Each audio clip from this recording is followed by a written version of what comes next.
Hello, नमस्कार, आदाब, सत श्री अकाल और अस्सलाम वालेकुम। मैं हूं मोहम्मद अहमद काज़मी, लेकर आया हूं खास प्रोग्राम आपके रूबरू। आज खास इसलिए है कि इजराइल ने ईरान पर हमला किया है। कई अहम शख्सियात उसमें शहीद हुई हैं, जिसमें वहां के फौज के कमांडर, वहां के आईआरजीसी के सरबराह, कई साइंसदान शहीद हुए हैं। और जवाबी कार्रवाई की खबरें इजरायली मीडिया में आ रही हैं, अभी ईरान के मीडिया में नहीं आ रही हैं। इजरायली मीडिया कह रहा है कि 100 ड्रोन तकरीबन ईरान ने जवाबी हमले के तौर पर भेजे हैं, जिनमें से कुछ मार गिराए गए हैं और वो कोशिश कर रहे हैं। आज दिन भर आपको हमने खबरें अपडेट की हैं। इस वक्त मैंने रिक्वेस्ट किया तेहरान में मौजूद सीनियर जर्नलिस्ट जनाब अहमद अब्बास साहब, जो ईरान रेडियो हिंदी के सीनियर जर्नलिस्ट हैं, जिनकी वीडियो आप हमारे चैनल पर अब से पहले भी कई बार देख चुके हैं। उनको हमने अपने मेहमान के तौर पर इस वक्त बुलाया है। और साथ साथ फिरोज मीठी बोरवाला साहब, जो मुंबई में हैं और इंडो पैलेस्टाइन सॉलिडेरिटी फोरम के जनरल सेक्रेटरी हैं। जब से यह जंग शुरू हुई है, दुनिया भर में होने वाली फिलिस्तीन के हक में कॉन्फ्रेंसेस में हर जगह उन्होंने शिरकत की है, चाहे वो मॉस्को हो, तेहरान हो या बैरूत, जहां जहां भी अहम कॉन्फ्रेंसेस हुई हैं, कराकास में भी वो थे। तो आज हम ये समझने की कोशिश करेंगे कि इजराइल क्या अपने वजूद को बड़ा खतरा महसूस करते हुए कुछ भी करने के लिए तैयार हो गया। क्या ईरान के साथ जिस हमले के लिए ईरान अमेरिका कहता था कि ये जंग शुरू मत करो, लेकिन इजराइल ने शुरू कर दी। ये ऑफिशियल जो मीडिया में आया था वो मैं बता रहा हूं। पीछे वो क्या कहते हैं, दोगलापन कई बार सामने आया है। साथ साथ ये भी कहते हैं कि हम इजराइल के साथ हैं। और ये जैसे ही हमला हुआ, ट्रंप हुकूमत ने पल्ला झाड़ लिया, कह दिया कि हमारा इससे कोई ताल्लुक नहीं। आगे बढ़ने से पहले अहमद अब्बास साहब से और फिरोज मीठी बोरवाला साहब से बात करने से पहले मैं आपको एक जिस जगह इजराइल का हमला हुआ है तेहरान में, वो जगह है शहर आरा, ये मोहल्ला है, और सत्तार खान रोड है। वहां हमारे सीनियर जर्नलिस्ट, हमारे जानने वाले जो सैयद हिसामुद्दीन मुहाजिरी हैं, उनका घर वहीं है और उनके घर को भी नुकसान हुआ है। वहां हमने बात करने की कोशिश की। उन्होंने आइए देखते हैं उनसे जो बात हुई है वो हम दिखाएं। और उनसे बात करने से भी पहले जो उन्होंने वीडियो भेजे हैं उस जगह के, वो हम आपको दिखाते हैं। वो वीडियो देखिए। और मुख्तसर बात हो पाई, हम इंटरव्यू करना चाह रहे थे लंबा, लेकिन किसी तकनीकी वजह से उनसे पूरी बात नहीं हो सकी। उनसे तफसीली इंटरव्यू हम आपको बाद में दिखाएंगे। आइए पहले अहमद अब्बास और फिरोज मीठी बोरवाला साहब से बात शुरू करने से पहले ये मुख्तसर सा वीडियो देख लीजिए, जो तेहरान से उसी जगह से है जहां हमला हुआ है। सैयद हिसामुद्दीन मुहाजिरी साहब, बहरहाल बहुत ही अफसोस की बात है कि हमला हुआ और आपके घर को भी और आपके पड़ोसियों को भी काफी नुकसान उठाना पड़ा है। क्या कुछ है आपके आपके आसपास, क्या कुछ हुआ है? ये जो इजराइल का जो हमला हुआ है तेहरान पर, इसमें क्या हुआ है आपके आसपास? बिस्मिल्लाहिर्रहमानिर्रहीम। काज़मी साहब, आपकी खिदमत में सलाम अर्ज है और आपके प्रोग्राम को देखने वाले मुअज़्ज़ज़ और मोहतरम नाज़रीन की खिदमत में भी सलाम अर्ज है।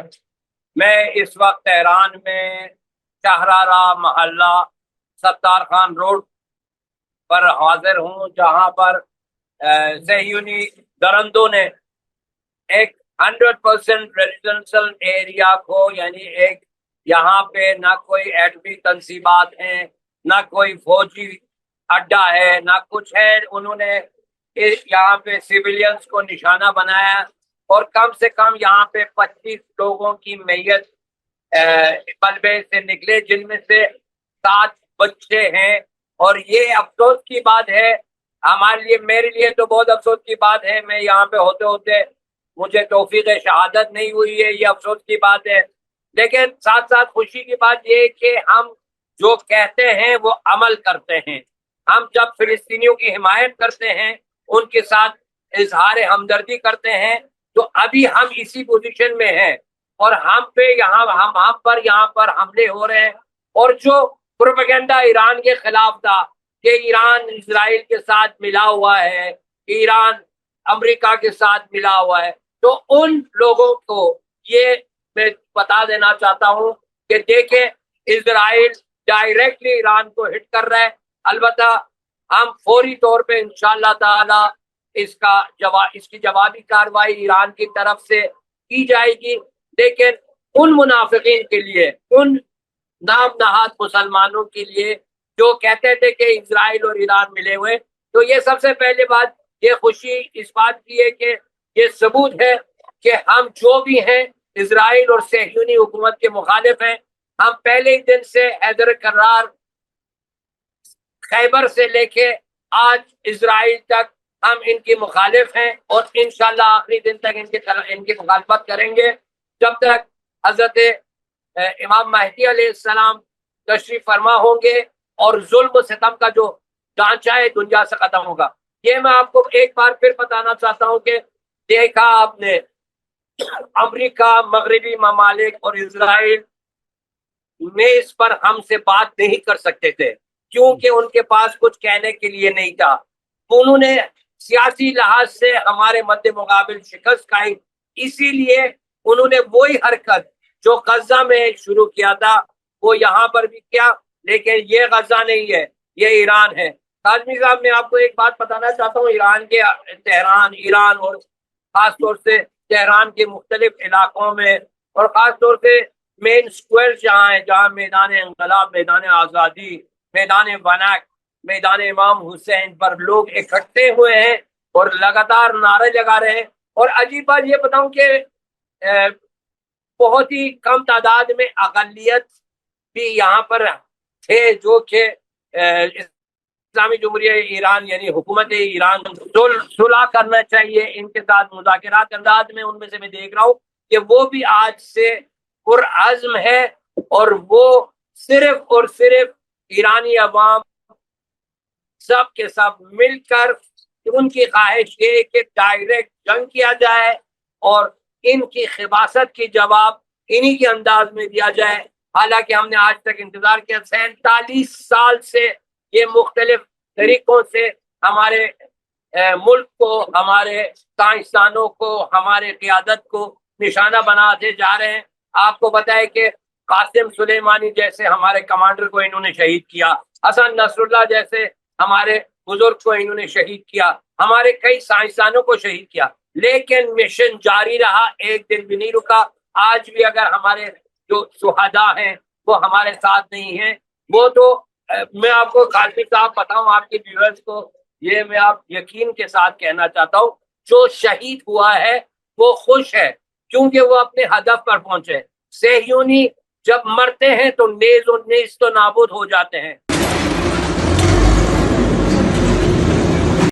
जी, ये जैसे कि आप देख सकते हैं ये 100% जो है ये रेजिडेंशियल एरिया है और तेहरान के बीच में इधर ना कोई फौजी अड्डा है, ना कोई ऐसे एटमी तनसीबात हैं जिसको सहयूनी दहशतगर्दों ने निशाना बनाया। तो ये हकीकत है उनकी। और जैसे कि गज़ा पर वो बच्चों और औरतों पर रहम नहीं करते थे, तो यहाँ तेहरान में भी यही सिलसिला है, कोई मर्दानगी नहीं है इस जंग में, और ये है सिविलियंस को निशाना बनाना।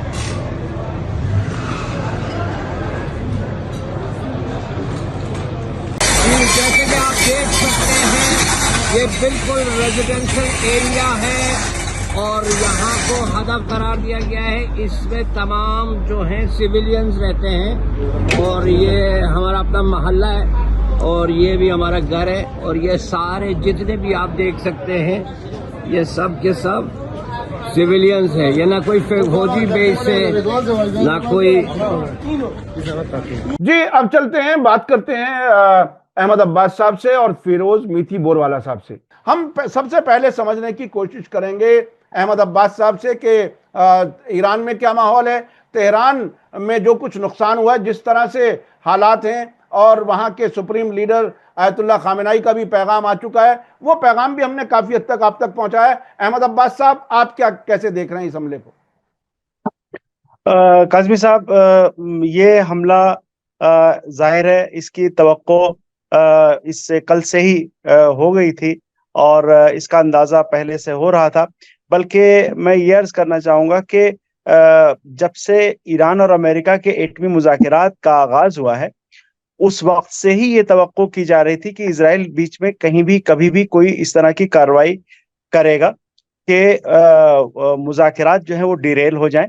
चूंकि जब मुज़ाकरात का ऐलान किया था अमेरिका ने, डोनाल्ड ट्रंप ने, तो उस वक्त भी इजरायली मीडिया में ये खबरें आई थी कि इजरायली पीएम इससे चौंक गए थे और उनको कॉन्फिडेंस में नहीं लिया गया था और मुज़ाकरात उनकी मर्जी के खिलाफ चल रहे थे। तो ये तवक्को पहले से थी कि इजराइल इस तरह की कोई कार्रवाई करेगा। और जहां तक बात है मुज़ाकरात को डिरेल करने की, तो बेशक ये मकसद जरूर इजराइल का है, लेकिन इजराइल का मकसद उससे और बड़ा है। इजराइल के लिए इस वक्त सबसे बड़ा मसला ये हो गया है कि वो जिस तरह की जंग में गजा में फंसा है और आलमी सतह पर उसके सिलसिले में जो तासुर पैदा हुआ है, यहाँ तक कि जो हामी उसकी जो हिमायत आलमी सतह पर रही है, वो जो जिस तरह से खत्म हुई है, उससे उसे कहीं ना कहीं अपने वजूद के लिए मुश्किलात जरूर महसूस हो रही हैं कि उसका किस तरह से वो जारी रख पाएगा, आगे क्या हालात होंगे। जिस तरह से पूरी दुनिया में इजराइल के खिलाफ माहौल बना है, उसको कैसे तहम्मुल कर पाएगा। इन सारी मुश्किलात में इजराइल के लिए बहुत जरूरी हो गया है कि बड़ी बड़ी कामयाबियां दिखाए, यानी ये अपने को जीतता हुआ दिखाए, ये दिखाए कि हम जीत रहे हैं। तो उसमें सबसे बड़ी जीत उसकी हो सकती है कि ईरान के खिलाफ कोई बड़ी कार्रवाई करे, कोई बड़ा हमला करे और नजर आए कि हाँ वो कामयाब हो रहा है। लेकिन असल बात यह है कि इजराइल मुसलसल मुश्किलात में फंसता जा रहा है। गजा की मुश्किलात में खुद अभी आज फंसा हुआ है, जिससे पूरे इलाके में तो है ही, उसके अलावा पूरी दुनिया में आप जानते हैं, हालात से आप बाखबर हैं कि वो किस तरह के बहरान का शिकार है, किस तरह उसके खिलाफ नफरत पैदा हुई है सारी दुनिया में। तो इस तरह के एक बहरान में शिकार है इजराइल। अब उससे वो बाहर निकलने के लिए वो चाह रहा है कि हालात का रुख किसी और तरफ चला जाए, और तरफ जाते हुए उसे यूं नजर नहीं आ रहा था कि उसे ये लग रहा था कि अमेरिका तो ईरान के साथ मुज़ाकरात कर रहा है, कोई मुआहदा कर लेगा, और मुआहदे की खबरें भी जिस तरह के बयान आ रहे थे, तो उससे वो कहीं ना कहीं तिलमिलाया हुआ था और कोशिश वो कर रहा था। ये तो रही एक बात। तो इसलिए उसने ये हमला अंजाम दिया है, मगर इससे अमेरिका को बरी जिम्मा नहीं किया जा सकता, इसलिए कि वो अमेरिका की मदद के बगैर न हमला कर सकता है इजराइल, और न ही अब जब ईरान का जवाबी हमला होगा तो उसे वो रोक पाएगा अमेरिका की मदद के बगैर। तो अमेरिका इसमें पूरी तरह से मुलविस है, इस पूरी कार्रवाई में। उसमें हम इस तरह से देख सकते हैं कि अमेरिका को वहाँ की गवर्नमेंट एक तरफ है, वहाँ की डीप स्टेट है वो एक अलग तरह से, वहाँ की जो लॉबीज हैं वो अलग तरह से हैं। इजराइल के सिलसिले में सबकी अप्रोच यकसा नहीं है, अलग अलग है। अगर हुकूमत कुछ और चाहती है तो बाकी लॉबीज कुछ और चाहती हैं। तो इजराइल अपनी मनमानी कर ले जाए, इसकी गुंजाइश बहुत रहती है अमेरिका में, यानी अमेरिका से उसको सपोर्ट हर हाल में मिल ही जाता है। चुनांचे आपने देखा कि ट्रंप ने बेशक ये कहा कि इसमें हमारा कोई, ट्रंप की इंतजामिया की तरफ से बयान आया कि इसमें हमारा कोई हाथ नहीं, मेरे ख्याल से मार्को रूबियो का बयान है, लेकिन इजराइल पर अटैक होता है तो हम इजराइल की मदद करेंगे, उसको बचाने की कोशिश करेंगे। तो अमेरिका इसमें साथ में है। ईरान में पूरी तरह से मैं ये जो देख रहा हूं तासुर इस वक्त ये है कि अमेरिका को पूरी तरह से मुलविस माना जा रहा है, यानी कोई बंदा भी यहाँ इस गलतफहमी में नहीं है कि इजराइल ने मनमानी तौर पर कर दिया है और अमेरिका के इससे कोई मतलब नहीं है। यानी गलतफहमी का मतलब यह है कि ईरान जब रिटेलिएट करेगा तो ये मद्देनजर रखते हुए रिटेलिएट करेगा कि वो इजराइल के खिलाफ ही सिर्फ नहीं कार्रवाई कर रहा है, बल्कि अमेरिका से भी उसे मुकाबला करना पड़ सकता है। जी, आपने और ईरान की तैयारी इसी तरह से हो रही है। आपने मार्को रूबियो का जिक्र किया, उनके बयान का एक हिस्सा तो यह है कि हम शामिल नहीं है इस हमले में, दूसरा हिस्सा उनके बयान का यह है कि अमेरिका के इंटरेस्ट पर या अमेरिका के शहरियों पर अगर कोई जवाबी हमला ईरान ने किया तो वो बहुत महंगा पड़ेगा। क्या आपको लगता है कि ईरान अमेरिकन इंटरेस्ट पर, खासतौर पर जो पड़ोस के अरब मुल्क हैं उनमें जो मिलिट्री बेसिस हैं, क्या उनको टारगेट करने की कोई तैयारी तेहरान में लगती है? क्या लगता है, क्योंकि जिस तरह से सडन और अचानक ये हुआ है और जितना बड़ा नुकसान ईरान का हुआ है उसका जवाब भी शायद उतना ही बड़ा हो। आपको क्या लगता है? देखिए, ईरान की जो तैयारी अब इस वक्त मेरी नजर में है वो ये होगी कि इजराइल को एक जबरदस्त जवाब दिया जाए, जबरदस्त जवाबी हमला किया जाए। जब ये जवाबी हमला होगा तो उसमें ये देखना होगा कि उस जवाबी हमले को रोकने में अमेरिका का इन्वॉल्वमेंट कितना होता है, कहां तक आगे जाता है और वो किस सतह पर आगे आते हैं।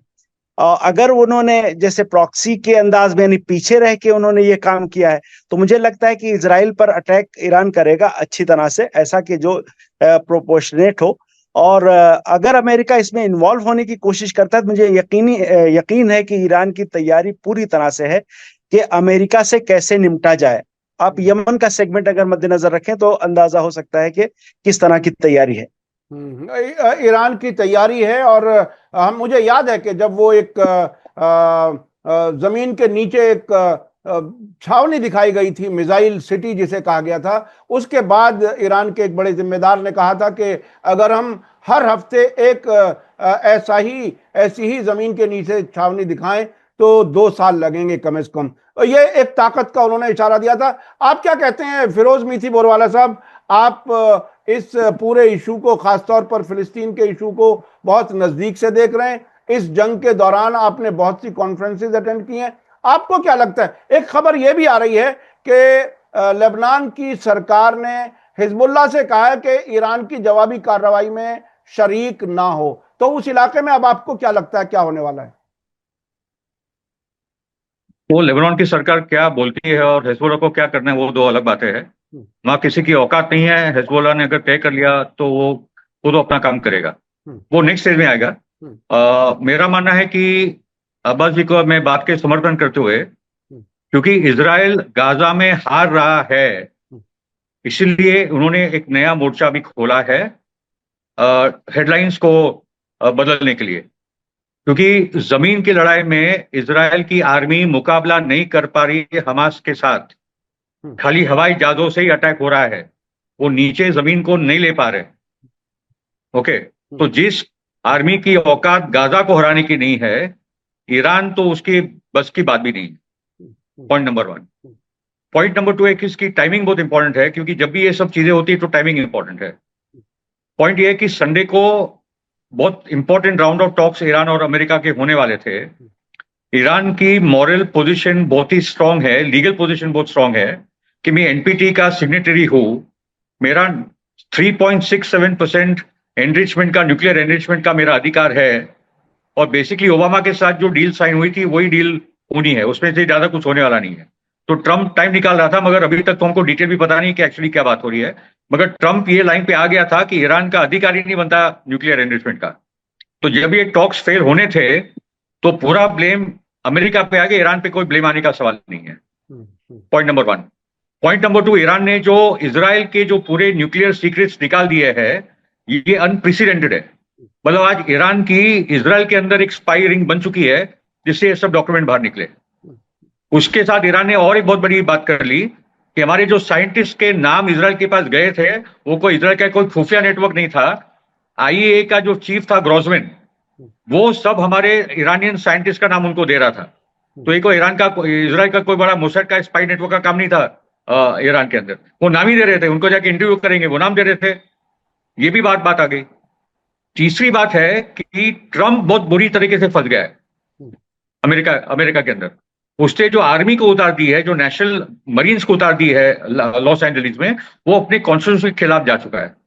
और 14 जून को, जो दिन इसका जन्मदिन भी है, और पहली बार बहुत सालों के बाद अमेरिका की आर्मी का एक परेड होने वाला है वॉशिंगटन में उसके जन्मदिन पे।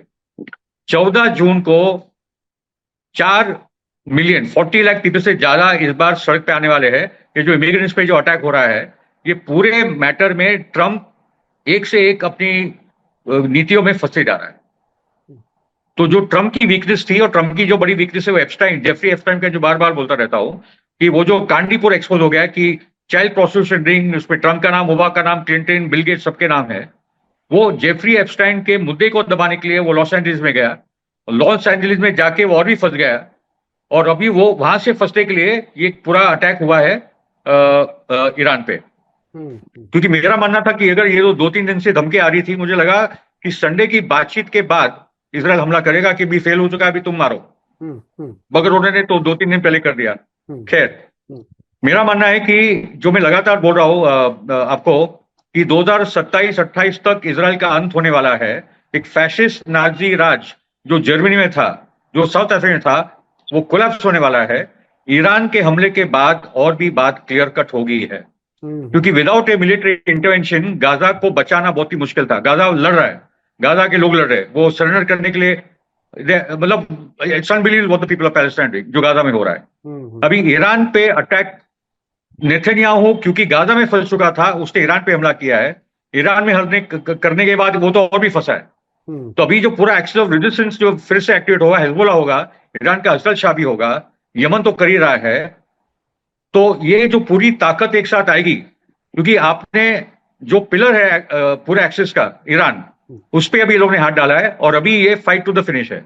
या ईरान बचेगा या इजराइल बचेगा, और मेरा मानना है कि ईरान इस पे जीतेगा, पूरा एक्सेस जीतेगा। ईरान जीतेगा, एक्सेस ऑफ रेजिस्टेंस जीतेगा। अब मैं चलना चाहता हूं अहमद अब्बास साहब की तरफ, जो तेहरान में हमारे साथ हैं। अहमद अब्बास साहब, एक खबर आई टाइम्स ऑफ इजराइल में कुछ देर पहले, और वो बिल्कुल एकदम हटा दी गई। वो खबर ये थी, जो मैंने इत्तेफाक से देख ली थी, कि ईरान में ही मोसाद का कोई खुफिया अड्डा है, जहां से ड्रोन्स को ट्रिगर कर दिया गया इन हमलों में, जो ये हमले हुए हैं। एक बाद में फिर इजरायली फौज की तरफ से बयान आया, उन्होंने कहा कि हमारे इतने जहाज, यानी सैकड़ों जहाजों का उन्होंने जिक्र किया है, उनके जरिए कई सौ जगहों पर हमले हुए हैं। एक ये भी खबर आई, वो वाली खबर हटा दी गई। अभी आप जो हालात हैं, जो संगीन हालात हैं, उसमें रहबर मुअज्जम सुप्रीम लीडर आयतुल्लाह खामेनी ने जो पैगाम दिया है, एक तो उसकी कुछ खास क्या बातें हैं, और उसमें बिटवीन द लाइन वहां की आवाम को, वहां की फौज को क्या कुछ पैगाम दिया है, वो जरा वो बता दीजिए। देखिए, जो मोसाद की जो बात है कि मोसाद का यहाँ पर नेटवर्क है और वहां से उन्होंने ये एक्टिवेट कर दिया और हमला अंजाम दे दिया, ये मेरे ख्याल से अफवाह फैलाने की कोशिश है, पैनिक फैलाने की कोशिश है कि साहब ईरान के अंदर जगह जगह उनके, इजराइल ने एक नेटवर्क बना रखा है। और उसमें उसने हालिया कुछ अरसे में एक रिपोर्ट ये आई थी कि इजराइल जो औबाश किस्म के लोग रहते हैं हर माशरे में, उस तरह के लोगों का उसने इस्तेमाल किया था अपनी बहुत सी कार्रवाइयों के लिए। तो इस तरह के कि कोई बड़ा सा एक अड्डा हो और जहां से वो ड्रोन फायर कर दे, इस तरह का नहीं है। और मेरे ख्याल से खबर भी इसलिए हटा ली।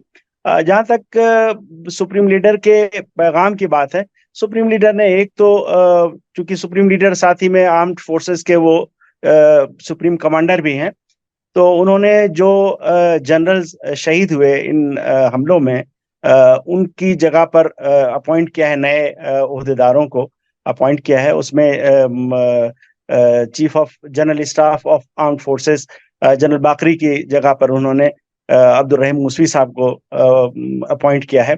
जनरल सलामी की जगह पर जनरल पाकपुर को IRGC का चीफ उन्होंने अपॉइंट किया है। और एक खातमुल अंबिया एयरबेस जो बड़ी अहम है, उसके लिए उसके चीफ का अपॉइंटमेंट हुआ है। 6 एटमी साइंसदान मारे गए हैं, 2 उसमें सीनियर काफी थे। और एक उसमें यहाँ की ईरान की जो एटमी एजेंसी है, इदारा है, जो न्यूक्लियर इदारा है, उसके डिप्टी चीफ थे, उनको शहीद किया गया है। तो ये अभी तो इस तरह का चल रहा था, जहां पे अपॉइंट उन्होंने किया नए ओहदेदारों को। उन्होंने कौम से खिताब किया, जो पैगाम जारी किया, पैगाम दरअसल आज तो वैसे कई पैगाम आए, जो अपॉइंटमेंट के थे तो अलग आए, जो अपॉइंट किए उन्होंने ओहदेदार, लेकिन एक जो सबसे अहम पैगाम है वो कौम के नाम है।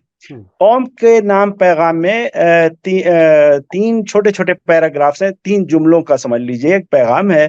एक पैगाम पहला ये जुमला था कि मनहूस सहूनी हुकूमत ने एक बार फिर मुजरिमाना कार्रवाई अंजाम दी है और रहायशी इलाके को उसने निशाना बनाया है, और हमारे इन हमलों में हमारे कुछ कमांडर शहीद हुए हैं। उनकी जगह पर नए कमांडर फौरी तौर पर अपनी जिम्मेदारी संभाल रहे हैं। उसके अलावा का एक आखिरी जो जुमला है, जो बड़ा अहम है, वो ये है कि ये कार्रवाई करके सेहूनी हुकूमत ने दरअसल अपने दर्दनाक अंजाम को दावत दी है, और उसका ये अंजाम जरूर होगा, इस अंजाम तक वो जरूर पहुंचेगा। इसमें ये साफ है कि इंतकामी कार्रवाई, जवाबी कार्रवाई तय है, यकीनी है। उसके अलावा काज़मी साहब, खुद यहाँ पर ईरान में इस वक्त माहौल ये है, तेहरान में मैं हूँ, तो आप ये समझिए कि 10 बजे से और पहले, यानी नमाज जुमा आज चुकी होती है तो जुमे के लिए सब लोग जमा होते हैं, मगर उसका एक टाइम है, उससे 2-2.5 घंटा पहले ही यहाँ तेहरान यूनिवर्सिटी में नमाज जुमा आजकल होती है, तो वहां पर जो आसपास की स्क्वायर थे उस पे मजमा हो गया लोगों का, और लोगों में, और उसके अलावा ये तो तेहरान की बाकी रिपोर्टें आ रही थी जो मैंने टीवी पे देखी, कि पब्लिक में पूरी तरह से ये मुतालबा है कि हमला जरूर किया जाए, और हमला ऐसा किया जाए कि जो इजराइल को भी अच्छी तरह से सबक सिखा दे और बाकियों को भी, कि किसी के जहन में ये ख्याल ना आए कि ईरान के खिलाफ जारियत हो। तो मुतालबा, जो अवामी मुतालबा है, ये एक्चुअली बड़ा अहम है ईरान में, ऐसी किसी भी कार्रवाई के लिए, यानी जब जवाबी कार्रवाई ईरान करने जाएगा तो अवामी मुतालबा, उसमें चूंकि एक डेमोक्रेटिक कंट्री है तो उसमें अवाम क्या चाहते हैं ये बड़ा मैटर करता है, तो उसका स्केल क्या होगा, ये इसमें अवामी मुतालबे का एक काफी बड़ा अमल दखल होगा, और वो हमें पूरी कौम में इस वक्त नजर आ रहा है, मुतालबा हर तरफ है। अच्छा, कुछ लोगों का सवाल है, हमारे चैनल पर बहुत बड़ी तादाद में, आज कम से कम 2 लाख लोगों ने देखा है, वो अक्सर ये लोग सवाल कर रहे हैं कि हमले के इम्कान नजर आ रहे थे, फिर भी इतने प्रोमिनेंट, इतने इंपॉर्टेंट लोगों की सिक्योरिटी इतनी हल्की क्यों थी कि वो शहीद हो गए, उन तक दुश्मन पहुंच गया। ये क्या होता है? या एयर डिफेंस सिस्टम ईरान के, जो अब से पहले बहुत अच्छा काम किया था, आज क्यों काम नहीं कर सके? ये 2 बड़े अहम सवाल हैं आवाम के। उसके बारे में क्या आप बता पाएंगे, क्या बता रही है सरकार? देखिए, एयर डिफेंस सिस्टम की अगर हम बात करें, अगर हम इजराइल की मिसाल लें, जो कि बहुत छोटी सी जगह है, बहुत छोटा सा रकबा है, और जदीद तरीन और अहम तरीन, और 3 लेयर कम से कम, और कहीं कहीं 4-4 लेयर एयर डिफेंस सिस्टम लगाए गए हैं, इंस्टॉल किए गए हैं, मगर हमले हो जाते हैं, और हमला पूरी तरह से रोका नहीं जा सकता, हमले हो जाते हैं। ईरान एक बड़ी जगह है, काफी बड़ा इलाका है, काफी बड़ा रकबा है, और कवर करना एक बड़ा चैलेंज है। हम पूरी तरह से ये नहीं हो सकता कि कवर किया जा सके, कि कोई हमला ना हो पाए। दूसरी बात यह है कि हमले का कुछ हमले रहायशी इलाकों में हुए। रहायशी इलाके मतलब ये है कि वो कमांडर्स के रहायशी इलाके, यानी फौजियों के लिए बनाए गए हैं रहायशी इलाके हैं, लेकिन इजराइल ने उन इलाकों को टारगेट किया, इसीलिए उसमें और आम लोग भी उसमें मारे गए हैं। ये सूरत हाल थी, वरना यह है कि एहतियात बरती गई, जो सेंसिटिव इंस्टॉलेशंस हैं उनकी सलामती को यकीनी बनाया गया। आप देखिए कि नतंज पर अटैक हुआ, लेकिन नतंज का अटैक, उसके बारे में कंफर्मेशन आ गई है कि किसी तरह का कोई रेडियो एक्टिव लीकेज नहीं है, उस पर अटैक बेशक हुआ है लेकिन वो सस्टेन कर गया, और कोई इस फिक्र की बात उसमें नहीं है। तो अब जब इतना बड़ा रकबा है, इतने सारे तंसीबात हैं, उनकी सलामती के लिए जाहिर है बड़े पैमाने पर इंतजामात की जरूरत है, जो किए गए हैं, लेकिन फिर भी इस तरह के हमलों की गुंजाइश रह जाती है, बच जाती है। और जो ये बड़े जिम्मेदारान थे, फौज के सरबराह थे, IRGC के सरबराह थे, उन जैसे लोगों की सिक्योरिटी में कहाँ कोई लैप्स हो गया? या ईरान में मैंने देखा है, ईरान में VIP कल्चर ऐसी नहीं है जैसे हमारे यहाँ भारत वगैरह में या दूसरे मुल्कों में। वहां मैंने देखा है कि मिनिस्टर बिल्कुल आम बाजार में भी घूमता हुआ नजर आएगा, जुमे की नमाज में तो सारे आ जाते हैं, पूरी कैबिनेट आ जाती है, वो एक सादगी है। लेकिन सादगी और अहमद भाई इसमें सवाल ये आता है, मैं उनसे रिक्वेस्ट करूंगा कि जब ये कुछ साइंस आ रहे थे कि अमेरिका ने अपने एम्बेसीज में से लोगों को हटाना शुरू किया था वगैरह वगैरह, तो जो बड़े लीडर है ईरान के, मिलिट्री और पॉलिटिकल और उनके साइंटिस्ट, कोई बंकर की सिस्टम है कि नहीं कि वो अंडरग्राउंड चले जाए अपने परिवारों के साथ, क्योंकि इनके घरों में डायरेक्टली टारगेट हुआ है। मैं अब्बास भाई से पूछना चाहता हूँ, क्योंकि ये बहुत महंगा पड़ रहा है। हर बार उनके टॉप लीडर्स नसर को तो 14 मतलब फ्लोट बिलो मार डाला था, तो जब ये कुछ साइंस आ रही थी, संभावना थी कि इजराइल अटैक कर सकता है, तो वो टाइम ये अंडरग्राउंड जाते कि नहीं जाते, मेरे वो पूछ रहे हैं। नहीं, यहाँ पर इस तरह का अंडरग्राउंड कोई सिस्टम इस तरह का नहीं है। और जो इलाके हैं जहाँ पर कमांडर्स रहते हैं, उनकी फैमिलीज रहती हैं। पहले तो ये था कि अब से कुछ अरसा पहले कि कमांडर्स और उनकी फैमिलीज आम इलाकों में रहते थे और अपनी नॉर्मल जिंदगी गुजारते थे। अब कुछ अरसा पहले ये हुआ जब इस तरह के कुछ इजराइल की तरफ से जब असैसिनेशन होने शुरू हो गए, तो फिर ये किया गया कि वो कॉलोनियों में, यानी एक ऐसी जगह जहां पर सिर्फ कमांडर्स और उनकी फैमिलीज रहें, इस तरह की कुछ कॉलोनीज बनाएगी। मगर ये कि कोई अंडरग्राउंड बंकर हो, इस तरह का कोई इंतजाम फैमिलीज के लिए और रहायशी इलाकों के लिए नहीं किया गया है।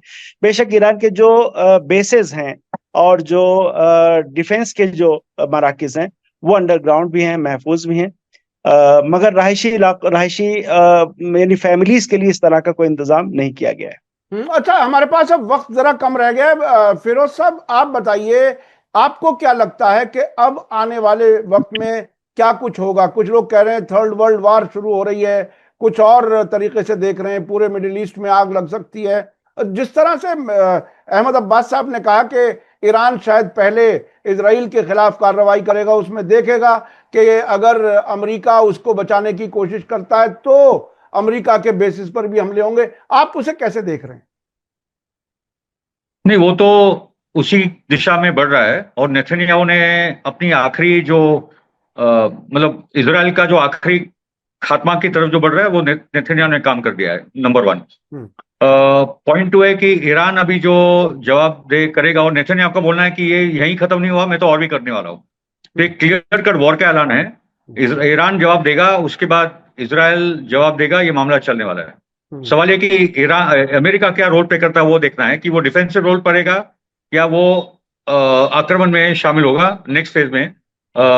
वो वाली बात देखनी है। मगर वापस मेरा बोलना है अहमद भाई, और जो काफी दुनिया के लोग बोल रहे हैं, it is time for Iran to get a nuclear bomb. वो डिटरेंट आना बहुत जरूरी है, क्योंकि जब इजराइल हारेगा तो वो तेहरान पे न्यूक्लियर बॉम्ब डालेगा। ये पागल लोग हैं जो बैठे हैं, मास मर्डरर्स है। तो it is high time, Abbas भाई, अहमद भाई, इमाम खामेनी तक मैसेज पहुंचाइए कि नाउ इट इज टाइम, क्योंकि आपको न्यूक्लियर एनरिचमेंट भी नहीं करने दे रहे हैं, आपका जो बेसिक अधिकार है। तो इट इज हाई टाइम कि आप 10 एक न्यूक्लियर बॉम्ब बना के रख दो कि भाई अगर हम पे हमला हुआ तो फिर हम भी जवाब देंगे।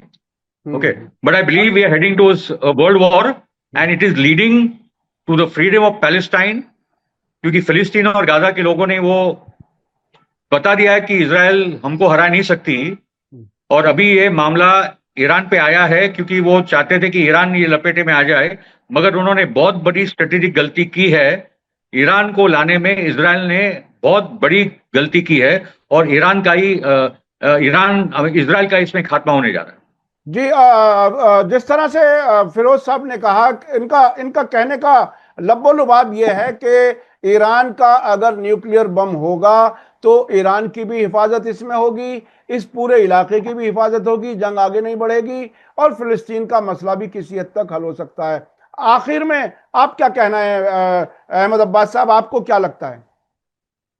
मीठी बूरवाला साहब ने बड़ा अहम मौजू उठाया, जो एक्चुअली ईरान में भी बहुत पुरजोर तरीके से उठाया जा रहा है कि क्या, बल्कि मैं आपको बताऊं, अभी कुछ महीने पहले की बात है, सुप्रीम लीडर आयतुल्लाह खामनेई से स्टूडेंट्स की मुलाकात थी। तो उसमें एक स्टूडेंट ने उनसे यही सवाल पूछा। चूंकि मुलाकात जब स्टूडेंट्स की होती है तो उसका ये इस तरह से इंतजाम किया जाता है कि शुरू में कुछ स्टूडेंट्स अहम सवालात अपने पूछते हैं, बाद में तकरीर होती है वो जवाब। तो एक सवाल उसमें यही था कि आज के हालात को देखते हुए क्या अब वक्त नहीं आ गया है कि जो फतवा है न्यूक्लियर बॉम्ब के सिलसिले में वो बदल दिया जाए अपनी हिफाजत के मद्देनजर। उस पर रहबर इनकलाब या सुप्रीम लीडर का जो जवाब था वो ये था कि आप ये यकीन रखें कि मुल्क की हिफाजत के लिए जो भी जरूरी है वो माहिरीन अंजाम दे रहे हैं। ये उनका जवाब था। दूसरी बात यह है कि यहाँ के बहुत बड़े ओहदेदार हैं, अली लारीजानी, आप उनका बयान ऑन द रिकॉर्ड मौजूद है। उन्होंने कहा था कि अगर हमारी न्यूक्लियर साइट्स पर अटैक होता है तो हम न्यूक्लियर बम की तरफ जाने पर मजबूर हो जाएंगे, इस तरह का उन्होंने एक बयान दिया था।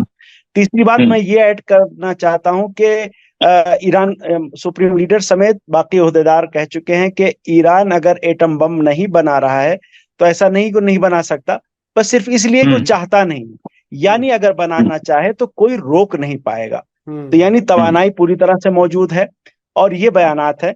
अब इसके मद्देनजर आगे क्या होता है वो जो बड़े ओहदेदार हैं उसका फैसला वो करेंगे, खासतौर पर सुप्रीम लीडर। यकीनी तौर पर बहुत बहुत शुक्रिया, बहुत बहुत शुक्रिया जनाब अहमद अब्बास साहब, आपने तेहरान से हमारे साथ हमें वक्त दिया, और मीठी बोरवाला साहब आप भी हमें अक्सर वक्त दे देते हैं, उसके लिए हम शुक्रगुजार हैं। आज का दिन बहुत अहम है, इम्पॉर्टेंट है, तारीखी है। मुझे लगता है कि पूरी दुनिया को इस पर गौर करने की ज़रूरत है कि क्या कुछ मुल्क पूरी दुनिया को तबाह करने पर लगे रहेंगे और बाकी सब खामोश रहेंगे?